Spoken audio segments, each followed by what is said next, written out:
السلام علیکم ورحمۃ اللہ وبرکاتہ۔ اللہ سے دعا کرتے ہیں کہ آپ لوگ خیریت سے ہوں گے۔ ایران کا اسرائیل پر دوسرا بڑا حملہ، اب پاکستان کی کیا ذمہ داری بنتی ہے؟ تو یہ جو سوال ہوا ہے انجینئر محمد علی مرزا سے، تو انجینئر علی مرزا نے جو ہے کافی اچھی چیزیں جو ہے بتائی ہیں کہ پہلے آپ کو خود کو مضبوط کرنا ہوگا، اور آپ جو ہے انہوں نے کچھ چیزیں جو ہے وہ ریفرنس بھی دیا ہے کہ آپ بتائیے کہ کوئی چیز بھی جو ہے چاہے وہ مسلمان نے بنایا ہے یا مسلمان کے ملک میں بنا ہے، جو بھی آتا ہے وہ باہر سے ہی آتا ہے، اور پہلے خود کو آپ کو مضبوط کرنا پڑے گا، خود کو تیار کرنا پڑے گا، اور بھی کافی ساری چیزیں انہوں نے بتائی ہے۔ اگر آپ کسی کی مدد کرنا چاہتے ہیں یا کسی کے لیے کھڑا ہونا چاہتے ہیں تو آپ کو پہلے خود کو مضبوط کرنا پڑے گا۔ تو یہ ساری چیزیں جو ہے انہوں نے سامنے رکھی ہے، اور بے شک اللہ انصاف کرنے والا ہے، بے شک اللہ انصاف کریں گے، اور اللہ سے ہم سب یہی دعا کریں کہ اللہ مدد فرمائے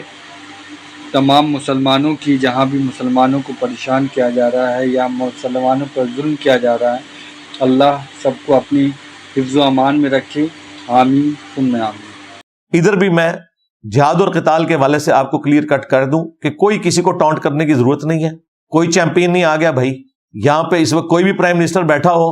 وہی کچھ کرے گا جو ہو رہا ہے، سیدھی سی بات ہے۔ ہم اس قابل نہیں کہ ہم اپنے معاملات کو اس طریقے سے آگے لے کے چل سکیں۔ سب سے پہلے ہمیں اپنے پاؤں پہ کھڑا ہونا ہے، سائنس اور ٹیکنالوجی میں ہم نے ترقی کرنی ہے انشاءاللہ تعالی، اور مضبوطی کے بعد پھر دنیا میں اپنی ایکسیپٹنس کروانی ہے۔ اس وقت آپ اس ہال میں بیٹھے ہیں، مجھے کوئی ایک چیز بتائیں کسی مسلمان کی بنائی ہوئی ہو، یہ کسی مسلمان ملک کی، اور یار یہ جو قرآن پرنٹ ہوا ہے نا، اور یہ بخاری مسلم، یہ بھی اٹلی کے پرنٹنگ پریسز کے اوپر دارالسلام والے پرنٹ کرواتے ہیں، اجمیر شریف، بغداد شریف، دیوبند شریف، بریلی شریف سے نہیں۔ یہ کیمرہ، انٹرنیٹ کا کنیکشن، ایئر کنڈیشن، کوئی ایک چیز پہ آپ ہاتھ رکھیں کہ جی یہ ہماری کنٹریبیوشن ہے، بھائی انہیں حق پہنچتا ہے کہ دنیا کو رول کریں۔ اس کا مطلب یہ نہیں کہ ہم ان کے سپورٹر ہیں، یہ ہم رونا رو رہے ہیں، اس کے بغیر کچھ بھی نہیں ہونے کا۔ آج صرف ہمارے جو ریمیٹنس بھیج رہے ہیں نا یورپ امریکہ سے لوگ، ان کو پاکستان بھیج دیں نا تو پاکستان ٹھوس کر جائے گا سارا۔ بس یہ جلسوں میں ہی دھمکیاں ہیں کہ جی آیا جے غوری، اور دس ہے تو آیا جے غوری، گلاں سنو انہاں دیاں، پتہ ہی نہیں ہے انہیں گراؤنڈ ریالٹیز کا، کہانیاں، جھوٹے دلاسے۔ اور پھر ان سے میں پوچھتا ہوں بابے کتنے تھوڑے مر گئے نا نگاہ میں مارنے والے؟ بس ان کا اتنا ہی کام تھا کہ ہالی ووڈ والے انہیں کاپی کر کے نا تو وہ آنکھوں میں لیزر دکھا کے نا فلمیں بنا لیتے، نگاہ مار کے مریض ساڑ کے رکھتا، وہ فلم ہی سی، جھوٹ ہی سی۔ نہ ان سے گستاخانہ ویڈیوز ڈیلیٹ ہوئی، نہ یہ جلا کے راکھ کر سکے امریکہ کو، اسرائیل کو، جو ہمارے کتنے ملک ہڑپ کر گیا، عراق ہڑپ کر گیا، ایران کی کمر توڑ دی، افغانستان کو تباہ کر دیا، پاکستان کی کمر توڑ دی، اتنے ملک مسلمانوں کے ہڑپ ہو گئے، اور سارے بابے بیٹھے ادھر ہوئے میں دیکھیں نا، عراق میں سارے بابے، سارے سسروں کے بڑے بڑے جو بابے سارے عراق میں دفن ہیں، عبد القادر جیلانی ہو، معروف کرکی ہو، جنید بغدادی ہو، یہ سارے کے سارے لوگ کدھر نے؟ یہ ان بزرگوں کا قصور نہیں، ان بیچاروں کو تو پتہ ہی نہیں ہوگا کہ ہمارے ساتھ کیا کیا ہے، ان کے کئی دعوے نہیں کہ ہم یہ کر بھی سکتے ہیں، اگر ہیں تو اللہ کے حضور خود جواب دے ہوں گے۔ یہ کہانیاں اس طرح نہیں ہوتا۔ اور یہاں پہ بھی آپ دیکھ لیں، آپ کے سامنے ہی ساری صورتحال ہے، دنیا کا نظام چلا رہے تھے، اپنے مزاروں کے اوپر بم پھٹتے رہے، کوئی کیچ نہیں کر سکے۔ کل تک یہ راوی کے پل کے اوپر بم پکڑتے تھے، ہاتھ میں بم پکڑایا گیا، کیچ ہی نہیں ہوا پاکستانی ٹیم کی طرح،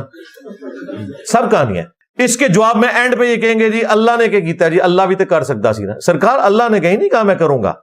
ہاں اللہ نے آپ کی ڈیوٹی لگائی ہوئی ہے۔ وہ ابرا کا لشکر ایک دفعہ تباہ کیا اس سال کو یادگار بنانے کے لیے، ہاں اس کے بعد حسین ابن علی بھی شہید ہوئے ہیں، اللہ نے دیکھا ہے۔ کعبہ شریف بھی یزید پلید کے دور میں ڈیمیج ہوا ہے، مسلم شریف میں موجود ہے، اللہ نے دیکھا ہے۔ کعبے کے اوپر چڑھائی ہوئی ہے، اس کے بعد بھی عبد الملک بن مروان کے دور میں عبداللہ ابن زبیر شہید ہوئے، یہ بھی مسلم شریف میں لکھا ہوا ہے، اللہ نے کوئی انٹروین نہیں کیا، کیونکہ دنیا بقدر ایفرٹ ہے۔ لیکن تمہارا دعویٰ ہے کہ تمہارے غوث کتب ابدال دنیا کا نظام چلا رہے ہیں، تو ہم اب غوث کتب ابدال سے ہی پوچھیں گے کہ فلاں مزار کے اوپر کیوں چرس بک رہی ہے، کیونکہ نظام ان کے حوالے تھا نا۔ سمندر روکے ہے، چرس نہیں روک رہی، وڈا کام کیتے ہیں، اور کوئی نہیں بھائی، کوئی پیشاب بھی نہیں اپنا روک سکتا، چھڑ دو، اللہ دے بندے ہو، سب کہانی ہے۔ اس جھوٹ سے باہر نکلیں اور ریالٹی کو ایکسپٹ کریں۔ اور یہ باتیں میں اس لیے کر رہا ہوں، لوگ بڑے پریشان تھے آج سے 8-10 سال پہلے کہ میڈیا کا بوم آ رہا ہے، ہماری نوجوان نسل دین سے برگشتہ ہو جائے گی۔ دیکھیں اللہ تعالیٰ نے اس پلیٹ فارم کی شکل میں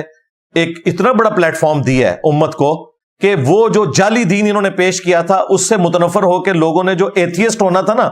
اس کی بجائے وہ مسلم بن گئے ہیں، الحمدللہ۔